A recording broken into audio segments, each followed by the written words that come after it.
que celle de la mafia. Tous les gouvernements se comportent comme la mafia historique. C'est simple.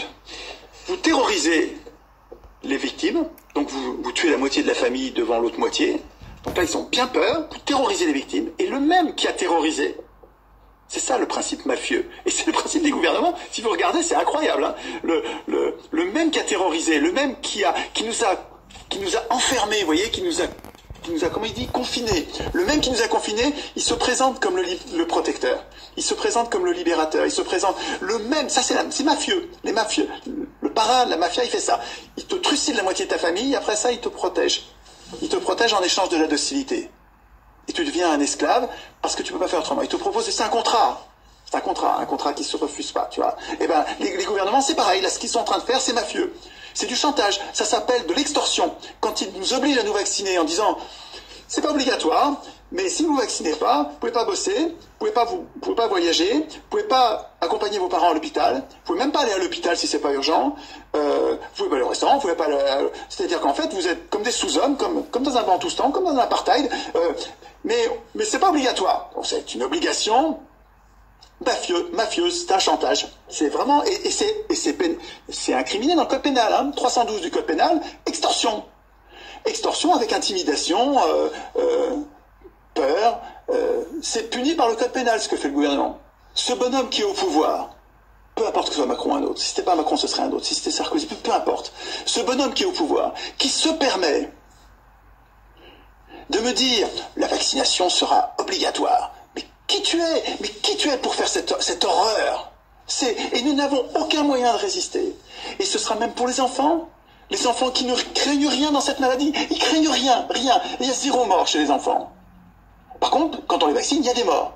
Mais qu'est-ce que c'est que ce scandale de le rendre obligatoire? Mais c'est un scandale absolu, quoi. Nous avons là une conséquence de plus, tragique, terrible, mais une conséquence de plus de cette cause qui est commune, qui est qu'on a ce qu'on mérite.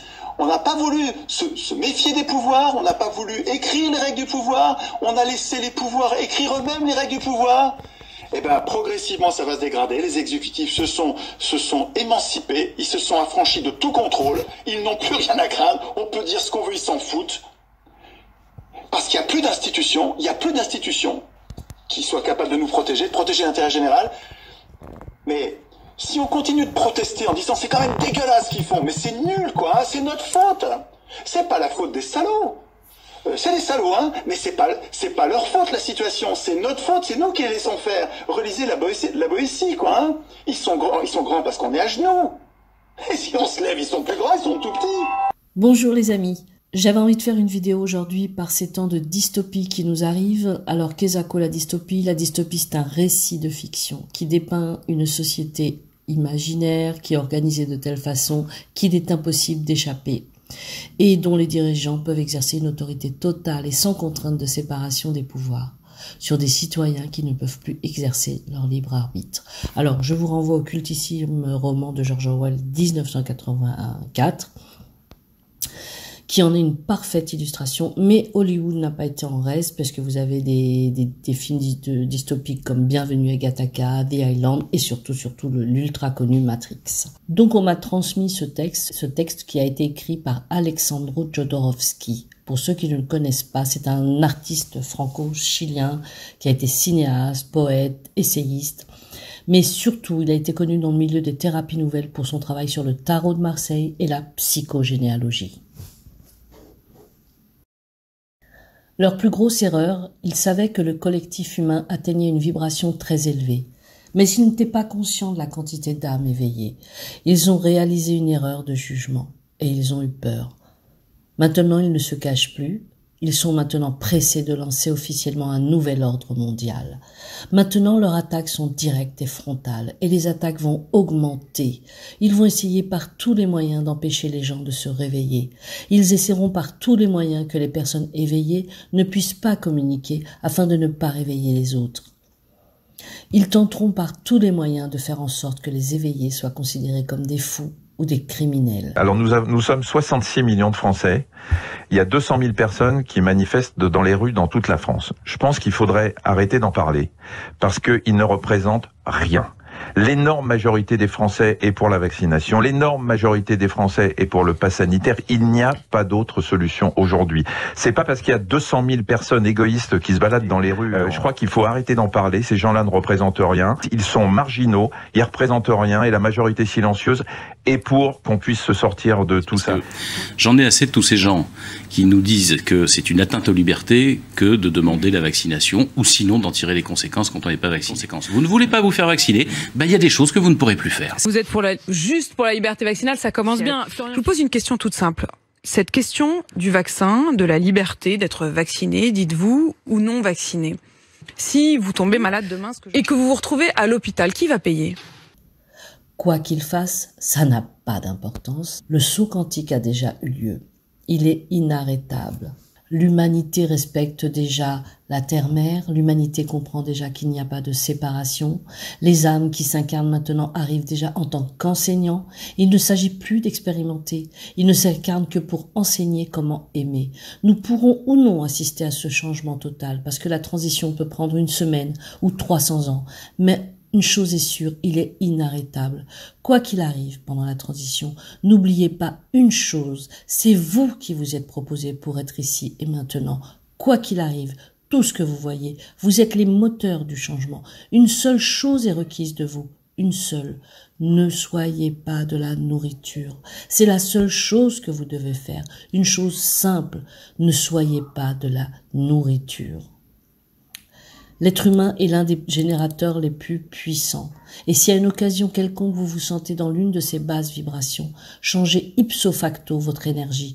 Mettez de la musique qui vous soulève, chantez pour elle, dansez, respirez, allumez de l'encens, embrassez vos chats, embrassez vos amis, embrassez votre chien, embrassez votre mère, embrassez votre famille animale. Faites une promenade dans la nature, méditez, faites de l'exercice, faites ce que vous devez faire, mais changez cette énergie immédiatement. Parce que vous servez de nourriture. Soyez toujours conscient, et la seule chose qui vous est demandée est de ne pas nourrir les hordes sombres.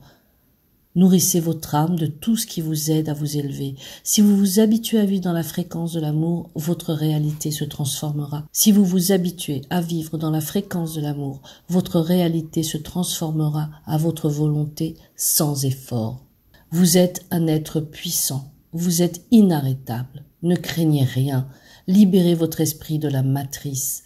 Concentrez votre attention sur ce que vous désirez, mais surtout, amusez-vous, soyez heureux, souriez, chantez, dansez. L'amour, nous sommes vivants en aimant le tout, et vous en faites partie, avec les étoiles et le soleil, et toutes les galaxies de l'univers. Vous êtes l'amour.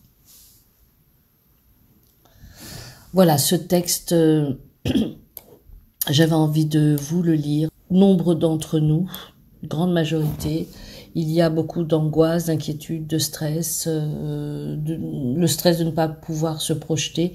Et là, justement, ce texte est en train de nous redonner notre force, cette force qui est en nous et que pour beaucoup ignorent.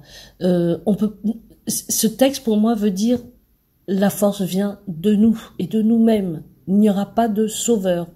Il faut qu'on puise à l'intérieur de nous pour savoir qui l'on est. Je crois que les humains ne savent pas qui ils sont et la force dont ils sont dotés, la puissance qu'ils ont à l'intérieur d'eux-mêmes. Voilà. Ce texte, c'est en ça qu'il est bourré d'espoir et il permet une nouvelle vision, une vision de qui nous sommes. Maintenant, cette vidéo est terminée, elle était un peu courte. Mais dense, le texte est dense. Je vous propose de le réécouter plusieurs fois, parce que c'est comme ça qu'on s'imprègne de la compréhension, d'une compréhension plus profonde. Donc je vous dis à très bientôt, et puis surtout n'oubliez pas, vous méritez, nous méritons, nous les humains, le meilleur. Arrivederci, bye bye, goodbye, slema. À bientôt les amis.